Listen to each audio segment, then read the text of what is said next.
yang Muhyiddin nggak punya dalil sampai sekarang. Muhyiddin siapa yang bisa bawa dalil bahwa Balawi turun Nabi? Datang ke saya. Orang yang hari ini ketika nanti dipertanggungjawaban oleh Allah ngaten lho. Iya, pertanggungjawaban Allah kepada Allah. Orang yang sekarang mengakui Ba'lawi yang sudah terbukti secara ilmiah, secara DNA, secara pustaka, secara sejarah, sudah putus mustahil menurut DNA dia keturunan Nabi, sekarang masih mengakui. Apa pertanggungjawaban jawab mereka nanti kalau di hadapan Allah mereka disebut memasukkan keturunan Nabi yang bukan keturunan Nabi sebagai keturunan Nabi? Itu karena apa? Karena dalil mereka tidak ada. Yang ada dalilnya yang membatalkan nasab Ba'lawi. Kalau memang mau berdebat dan berdiskusi dengan saya, bariskan saja, nggak usah banyak-banyak orang. Saya untuk masalah nasab dan sejarah cukup saya akan menanyakan, mereka juga boleh bertanya semuanya. 20 orang bariskan, saya sendirian. Ngomongin orang nih, ini bukan ngomongin karena benci, karena mereka sudah kita anggap keterlaluan. Kepalanya kiai lebih rendah daripada kakinya Habib. Mereka ngomongnya di YouTube, bos. Kenapa saya berani ngomong di YouTube sekarang? Karena mereka ngomong menghina kitanya di YouTube. Dan saya sadar sekarang ini saya lagi di YouTube, maka saya berani. Kenapa? Mau ngebalikin aja. Kalau mereka protes, kita protes lagi. Mereka ngomong Kiai Tae itu di YouTube, bos. Kiai Tae itu kalau yang berani ngawinin Habibah, emangnya siapa yang mau ngawinin Habibah? Nggak ada. Sekarang kita, anak cucu kita yang perempuan yang cantik-cantik jangan mau dikawinin oleh Balawi, jangan mau. Kasihan nanti keturunan kita. Enggak, ya enggak. Kalau yang udah yang tobat, enggak apa yang tobat? Yang tobat ya enggak apa-apa, yang buat masna wa sulasa. Dan kalau mereka menghentikan penghinaan kepada warga Nusantara, ya kita menghentikan juga. Yang penting satu, nasab ente sudah putus, jangan ngaku-ngaku turunan Nabi lagi. Kita sudah yakin seyakin-yakinnya berdasarkan tes DNA dan don sedon-donnya berdasarkan studi manuskrip, studi pustaka, baik pustaka kitab nasab maupun pustaka kitab sejarah, bahwa ente nasabnya putus. Kalau misalnya ada orang kita yang masih percaya sama nasab ente, ya silakan saja masing-masing. Tetapi kalau kita sudah kagak percaya, dan jangan sampai ada kata-kata yang tidak percaya dengan nasab kita nih, para Ba'lawi tidak akan dapat syafaat Nabi. Nabi yang mana? Nabi itu kakeknya siapa? Kakek aneh apa kakek ente? Kan mereka ngomong begitu tuh dulu ngomong begitu, kakek aneh apa kakek ente? Yang dia omongin itu di sidang saudara saya. Saudara saya itu kiai dari Jawa Barat, turunan Nabi dari Sunan Gunung Jati. Dia ngomong begitu, makanya saya selalu ngomong itu, karena yang jadi saksi itu saudara saya. Ngomong dia suruh adzan segala macam, kiainya diam-diam aja, nggak tahu sejarah dia. Ya katanya. Makanya saya yang ngomong mewakili bahwa ente sekarang kakek aneh apa kakek ente itu Nabi Muhammad Sallallahu Alaihi Wasallam. Ini malah lagi balas-balas. Karena ini dari Allah tuh, balasannya semuanya terlihat.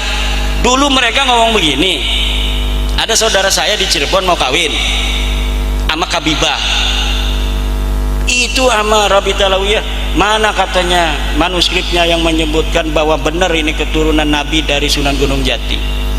Coba Sunan Gunung Jati punya anak Paseran ini, mana manuskripnya? 3 harus manuskrip sejaman, digituin. Pasarian punya anak ini, mana manuskrip sejamannya?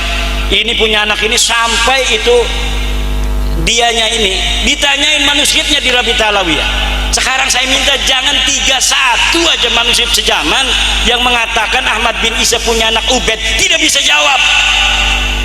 Dibalas oleh Allah Subhanahu wa taala. Dia mengatakan Wali Songo itu sudah 500 tahun yang lalu. Sekarang kalau ada orang yang ngaku keturunan Nabi dari Wali Songo, itu palsu. Kenapa? Karena sudah 500 tahun putus. Ternyata kita teliti 500 tahun juga dia, bahkan lebih 50 tahun, 550 tahun.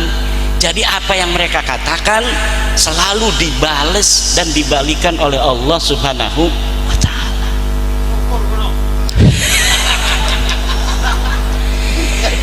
Ini saya juga aneh ini.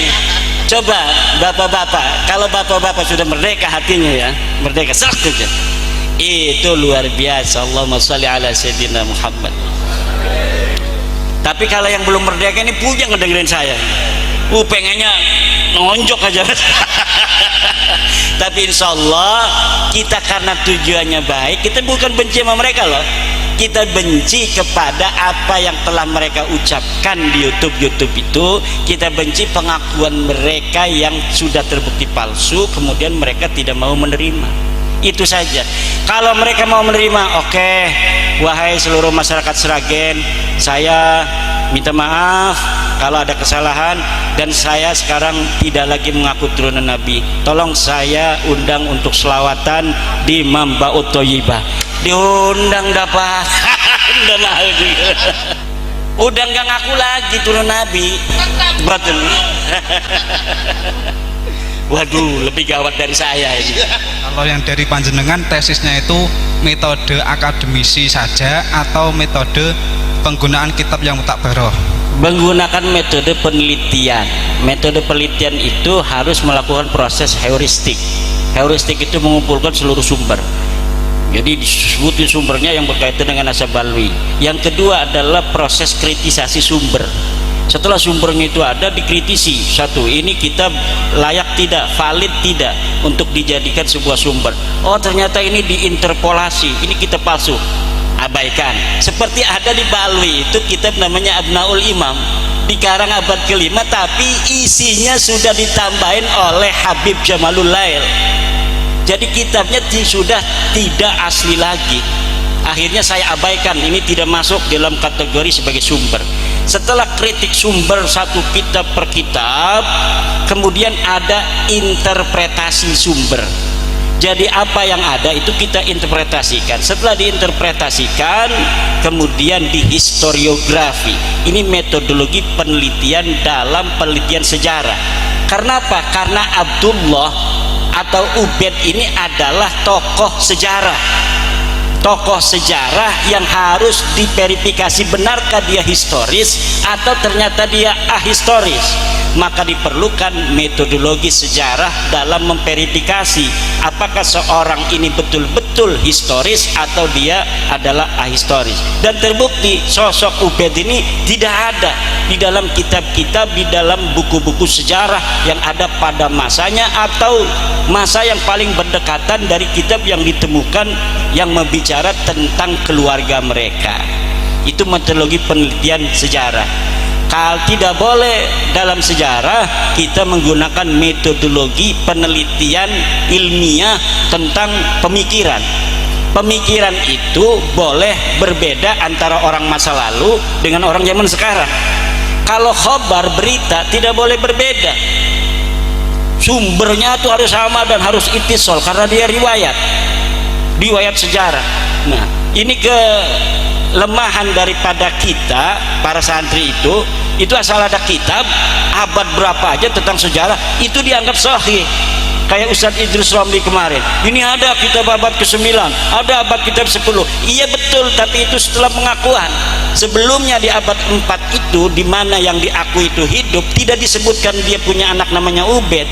Abad yang kelima tidak ada, abad ke-6 tidak ada, abad ke-7 tidak ada. 550 tahun dia tidak disebut sebagai punya anak namanya Ubaid. Kok tiba-tiba di abad 9 disebutkan dia mempunyai anak namanya Ubaid? Berarti berita di abad 9 ini adalah berita palsu. Itu. Ya, satu lagi. Mungkin permintaan permohonan gitu. Karena ini kan tesis karya ilmiah, mungkin banyak terjadi perbedaan pendapat. Nah, kemudian ini menyangkut keyakinan juga bahwa Ba'alwi itu tidak sampai ke Rasul nasabnya. Secara ilmiah kan hukum-hukum itu kan melalui ilmiah, tapi yang secara hakikat kan hanya Allah yang tahu. Nah, untuk mengetahui ini sudah sesuai dengan hakikatnya kan hanya Allah yang tahu, karena ini tarafnya ilmiah. Nah, kayaknya ini tes DNA juga mendekati tuh.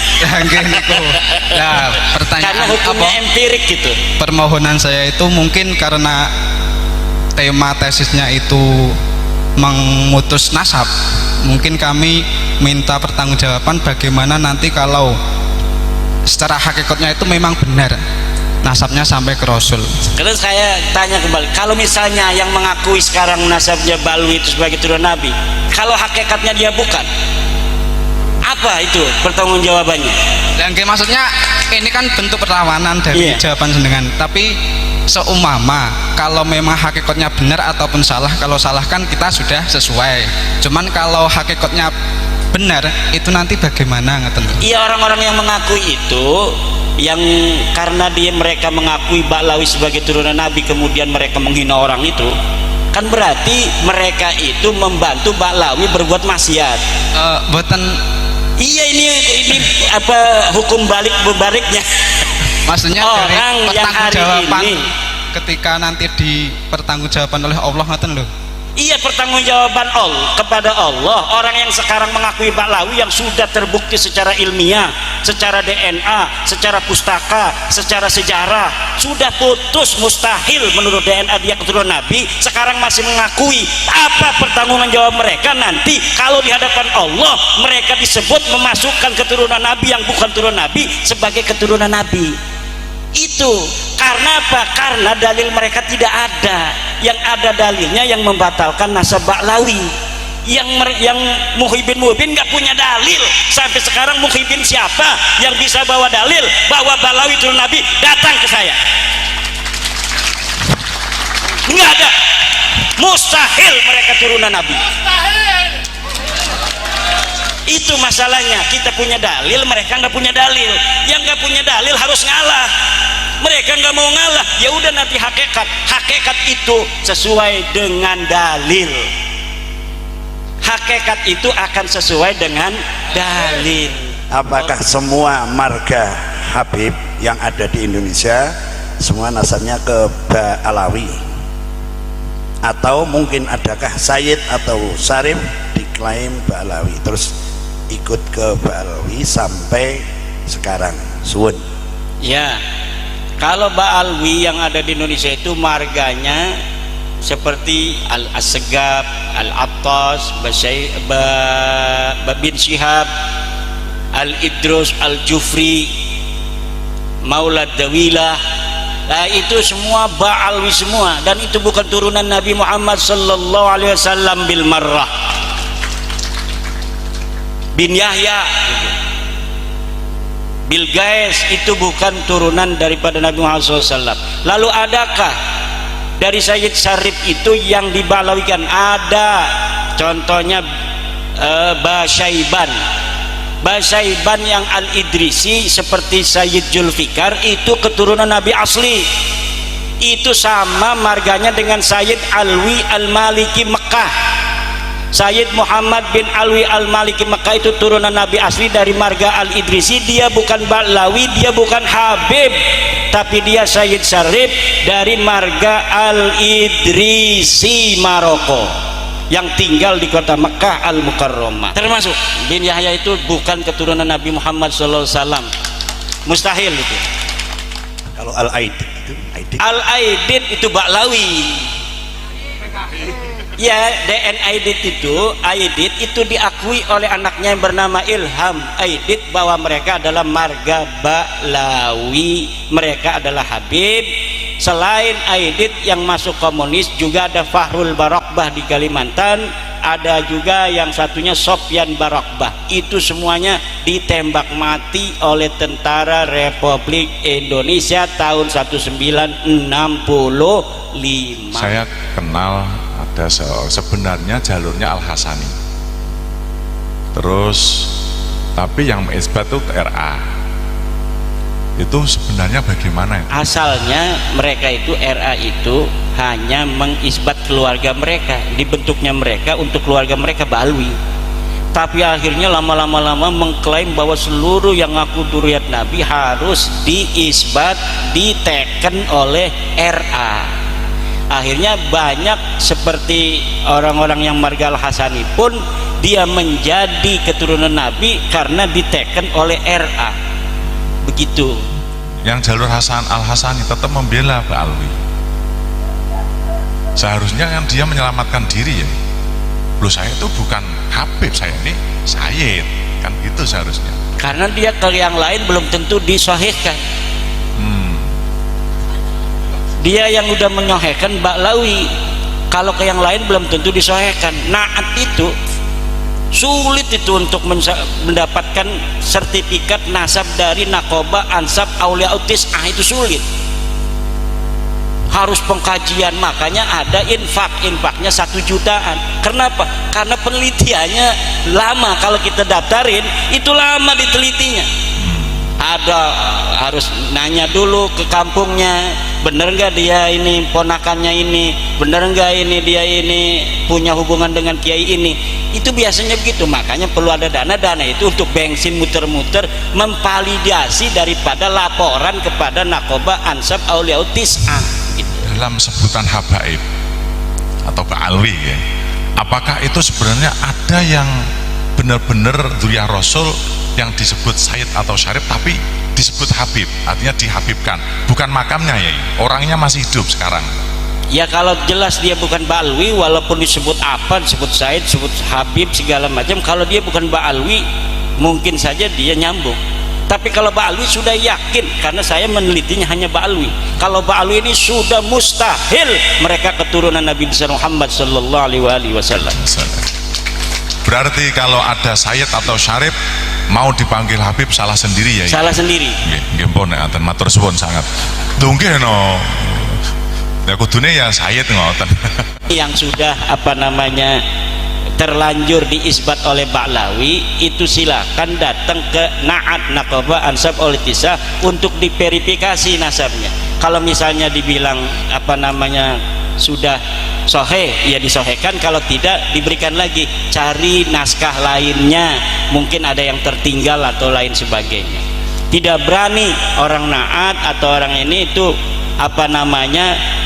mengisbat atau membatalkan nasab seseorang. Mempercayai amaliyah Ba'alawi, sikap kita bagaimana terhadap mindset yang dipropagandakan bahwasanya amalan beliau itu lebih utama ketimbang amalan-amalan para wali songo dan muassis Ahlussunnah wal Jamaah sendiri. Ya kalau wali songo kan nasabnya jelas, silsilahnya jelas, gurunya jelas. Kalau mereka kan gurunya yang nggak jelas. Silsilah Alawiyah itu katanya dari ayah ke bapak, ke kakek terus sampai Nabi Muhammad. Diverifikasi yang nasabnya aja yang 3 orang nggak ada. Yang 1 orang masih bayi, bapaknya udah meninggal, ya berarti nggak nyambung. Lah kalau wali songo itu dari guru ke guru, kadang bukan ayahnya, dari guru ini guru ini guru ini, nyambung semuanya, terverifikasi, nama-namanya semuanya para ulama. Nah kalau dilihat dari situ, maka amalan-amalan wali songo dari silsilah nasab sanad ilmu dari wali songo itu lebih utama dari silsilah sanad ilmunya Ba'lawi. Gus Dur itu turunan daripada Rasulullah, nasabnya itu terverifikasi, seluruh keluarga dari Sunan Ampel, Sunan Giri, dari Joko Tingkir, semuanya iktiraf dengan. Tapi beliau kan kalau ngomong nasab bercanda-canda aja, tidak serius. Kenapa? Karena dalam ajaran Wali Songo nasab itu tidak penting. Yang penting itu ketakwaan. Orang bertakwa itu orang yang mulia, orang yang berilmu itu orang yang tinggi pangkatnya. Kalau ente ingin jadi mulia, bertakwalah. Kalau ente ingin tinggi pangkatnya, berilmulah. Itulah ajaran Wali Songo. Tadi dari Semarang, Gus Ihsan, ya Habib punya murid enggak? Muridnya siapa yang jadi kiai atau yang jadi ulama? Semuanya yang diaku itu kebanyakan murid dari kiai yang udah jadi kemudian diaku muridnya. Para itu Habib kata itu Gus Ihsan punya tadi. santri. Mereka rata-rata itu menerima santri yang sudah jadi, yang siap manggung. Nggih napa mboten? Tapi mengapa ketika mereka sudah kenal Habib, cintanya pada Habib kadang melebihi cintanya pada Kiai NU? Ini kan tidak fair ini. Leres sama mboten? Mereka itu tinggal nompo dadi garek manggung kok. Lah yang didik dari Abatasa, Mubtada, Khobar, Amsilatu, Tasrifiyah dan lain-lain ku sapa sing didik? Habib atau Kiai NU? Lah kok ora sadar-sadar? Ya bisa jadi begitu. Kita kan jarang lihat di YouTube mereka itu baca kitab Fathul Mu'in, baca kitab Ihya, baca kitab Sahih Bukhari, yang gundul. Kalau yang ada mereknya, sakelnya semua bisa kan, banyak yang bisa. Yang gundul, yang cetakannya cetakan Toha Putra Semarang, yang zaman dulu yang nggak ada titik koma itu. Baca coba. Itu mahasiswa Mesir aja S2 belum tentu bisa itu baca kitabnya ala santri Lirboyo, ala santri Ploso, ala santri-santri Salafiyah di Indonesia. Kenapa? Santri di Indonesia bukan hanya bisa membaca, tapi faham akan ilmu balaghahnya, paham akan ilmu badiknya, paham akan ilmu ma'aninya, paham akan itu faidah-faidah, ada sin faidah-faidah, ada hanja apa, gimana mana konsekuensinya apa. Itu kiai-kiai kita dalam memahami agama begitu universal, begitu komprehensif, dan dapat diandalkan untuk bisa menjaga agama Islam tetap murni ila yaumil qiyamah. Jadi betul, saya setuju dengan Gus Ihsan tadi itu. Banyak yang penceramah baca selawat aja jadi ulama besar. Kalau dari Balwi, betul nggak? Kiai-kiai kita, santri-santri kita udah tamat Fathul Mu'in, baca kitabnya hebat, yang nggak dianggap apa-apa, kalah sama tukang selawatan. Tukang selawatan pakai udang-udang kayak saya aja udah kayak jadi ulama.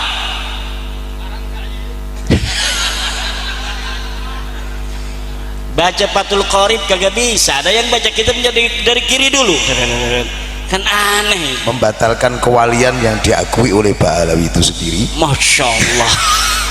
Caranya bagaimana ya? Terus emang tadinya sohih dia jadi wali, dibatalin segala itu. Wali itu kata para ulama-ulama ibaratnya pakai laulal fuqaha'u awliya'an lillahi makanatil awliya. Kalaulah para ahli fikih yang ngaji Fathul Mu'in, Fathul Qorib itu bukan para wali, maka tidak ada para wali. Nah sekarang ini kan para wali itu yang macam-macam, gila-gila begini wali gitu. Yang rambutnya gondrong-gondrong dikit, bukan kayak KSP, bukan. Yang gondrong-gondrong aneh-aneh wali. Padahal wali itu Kiai Riyad itu waliullah. Dari mana taunya? Dari santrinya yang ngaji kepada dia. Karena wali itu adalah ulama yang ngajarin ilmu. Cuma ini apa namanya, definisi wali itu bergeser. Kenapa bergeser? Kita bukan hanya dipengaruhi oleh ajaran Islam, tapi juga ajaran-ajaran non-Islam. Karena tradisi yang semacam wali-wali ini juga ada di agama-agama lain.